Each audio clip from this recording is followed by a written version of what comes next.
Government responds to petition demanding end to TV license fee for all households. We're committed to its continuation.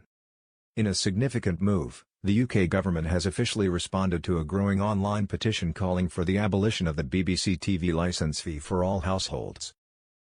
The petition, which has garnered over 19,400 signatures so far, reflects widespread public dissatisfaction with the annual fee, especially with a £5 increase looming in April, pushing the current fee of £169.50 to £174.50.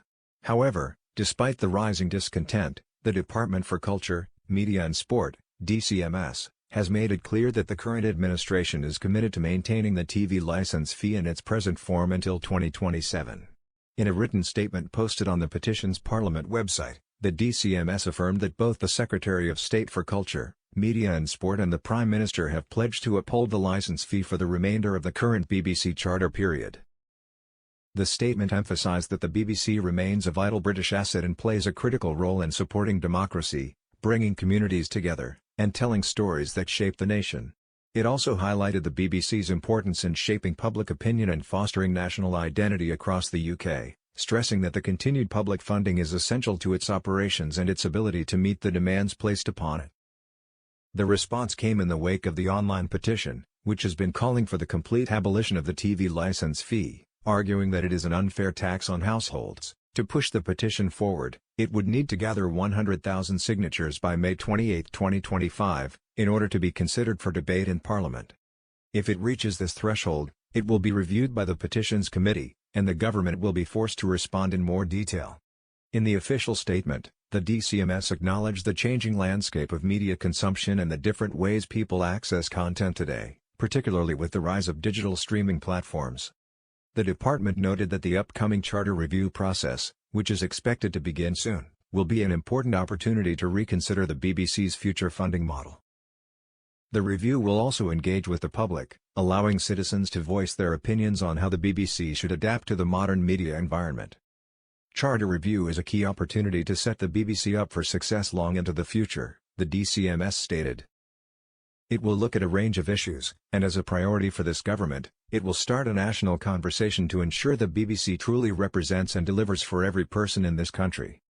This review process is expected to take into account the BBC's independence, its public trust, and the necessity of having a sustainable and fair funding model that works for everyone.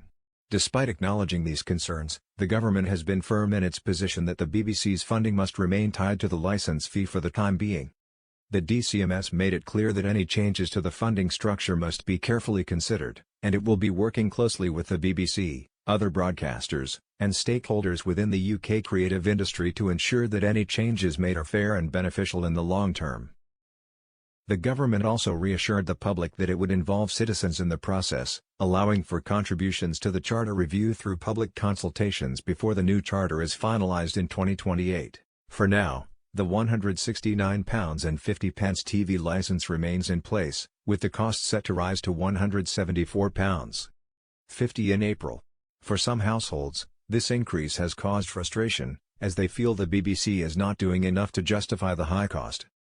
There are also concerns about how the licence fee disproportionately affects certain groups, particularly those on fixed incomes. The government has pointed out that there are discounts available for those who qualify. Residents of care homes may be eligible for a free licence or a reduced fee, and people who are blind can apply for a 50% discount, lowering the cost of their licence to £84.75.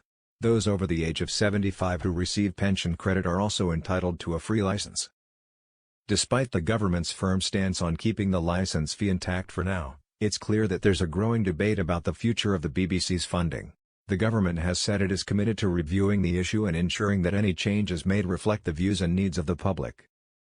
The next steps will likely be determined by the ongoing charter review, with discussions expected to continue over the next few years. For those who need more information on TV license requirements, including whether they need to purchase one or if they qualify for a discount, the TV licensing website provides comprehensive details. The current license fee can be paid in several ways, either as a lump sum or in monthly, quarterly, or weekly installments. Those paying for the license can also choose to do so through direct debit or by using a TV licensing payment card. As the debate around the TV license fee continues to grow, It's clear that the future of public broadcasting in the UK will be shaped by the outcome of these discussions. Whether the license fee will remain or be replaced by a new funding model is still up for debate, but one thing is certain: the conversation is far from over.